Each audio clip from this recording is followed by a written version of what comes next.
अध्यक्ष महोदय, क्या माननीय मंत्री ये बताने की कृपा करेंगे कि दादरा नगर हवेली तथा दमन-दीव की ग्राम पंचायतों, नगर परिषदों एवं नगर पालिका में वर्तमान में कितने एमटीएस सहित स्वच्छता कर्मी कार्यरत हैं? इनमें से कितने नियमित, संविदा, आउटसोर्स एवं दैनिक वेतनभोगी है? क्या 5 साल से अधिक समय से अनियमित पद पर काम करने वाले कर्मचारियों को फिक्स करने के लिए सरकार कोई नीति बना रही है? यदि हाँ तो क्या? नहीं तो क्यों नहीं? इसका विवरण सदन में रखा जाए।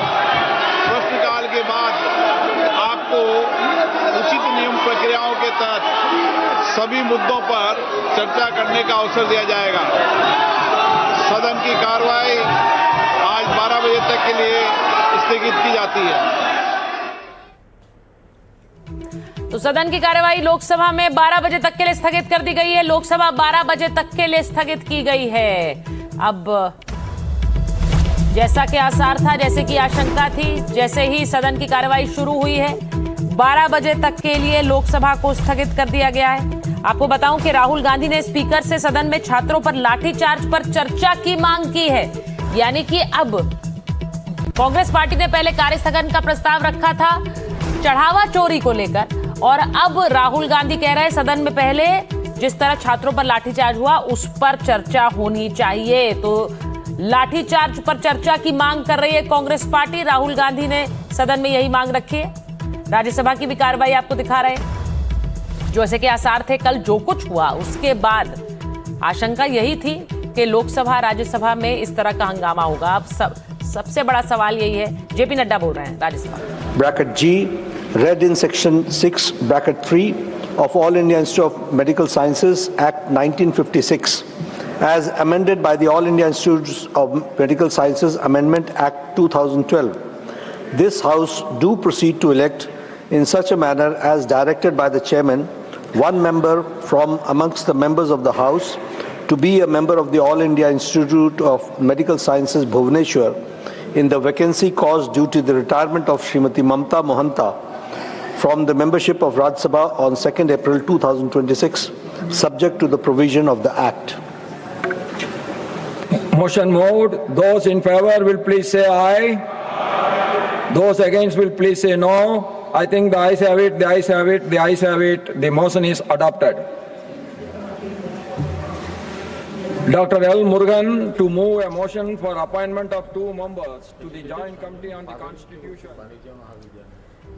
तो 12 बजे तक के लिए लोकसभा की कार्रवाई स्थगित की गई है। आपको बताएं कि इस वक्त राज्यसभा की कार्रवाई चल रही है, उसकी तस्वीरें हम आपको दिखा रहे हैं। लेकिन जो मांग की गई है, जो मांग लोकसभा द्वारा उठाई गई है, संभवतः वही मांग अब राज्यसभा में भी उठाई जाएगी कि जब छात्रों पर लाठीचार्ज हुआ इस पर पहले चर्चा कीजिए, बाकी सब काम बाद में है, पहले इस पर चर्चा होनी चाहिए। अब उस मांग को मानेंगे कि नहीं, क्योंकि ये बड़ा स्पष्ट है कि आज दूसरा दिन मॉनसून सत्र का है और कई बिल सरकार लाने की तैयारी में है, जिनका एक खाका भी तैयार किया।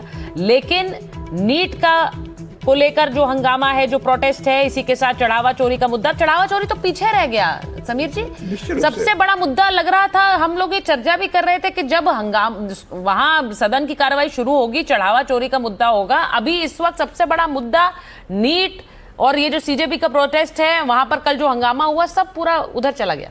निश्चित रूप से। और मुझे लगता है कि जब राहुल गांधी ने प्रधानमंत्री को चिट्ठी लिख दी और जब सत्र शुरू हो रहा है तो आज सत्र चले, इसकी ज़्यादा जरूरत किसको है? मुझे लगता है इसकी ज़्यादा जरूरत विपक्ष को है। सरकार तो बहुत मजबूत है और विपक्ष अगर सत्र नहीं चलने देगा, ठीक है, सरकार की भी जिम्मेदारी होती है सत्र चले, लेकिन मुझे लगता है कि अगर विपक्ष इसमें थोड़ा सहयोग करे तो सत्र में सार्थक चर्चा हो सकती है। विपक्ष संसद में चर्चा करे, सड़क पर प्रदर्शन करे।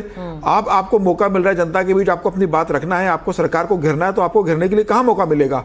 आपको मौका तो सदन ही मिलेगा ना, जहां आप सरकार को तीखे सवाल पूछ के सरकार के लिए आप असहज स्थिति उत्पन्न कर सकते हो। आप सत्र नहीं चलने दोगे, सरकार से प्रश्न नहीं पूछोगे, तो सरकार कैसे आपके उसका जवाब देगी? और मुझे लगता है कि राहुल गांधी को ये लीडर ऑफ अपोजिशन के रूप में लोकसभा में और मल्लिकार्जुन खड़गे को राज्यसभा में लीडर ऑफ अपोजिशन के रूप में इस बात को समझना चाहिए कि सार्थक चर्चा शुरू करवाए। और सरकार भी चाहे तो मुझे लगता है कि संसदीय कार्य मंत्री किरण रिजिजू एक बार फिर सर्वदलीय बैठक बुला सकते हैं। ओम बिरला विपक्ष के नेताओं को बुला सकते, तमाम बड़े नेताओं को बुलाकर, अखिलेश यादव को बुलाकर बात कर सकते हैं कि भाई आपके जो प्रश्न हैं, आपकी जो मांगे, आप जिन विषय पर चर्चा करना चाहते हो, सदन में उस पर चर्चा होगी। मैं इस पर आपको सुनिश्चित करता हूं कि चर्चा करेंगे, लेकिन ऐसा नहीं हो सकता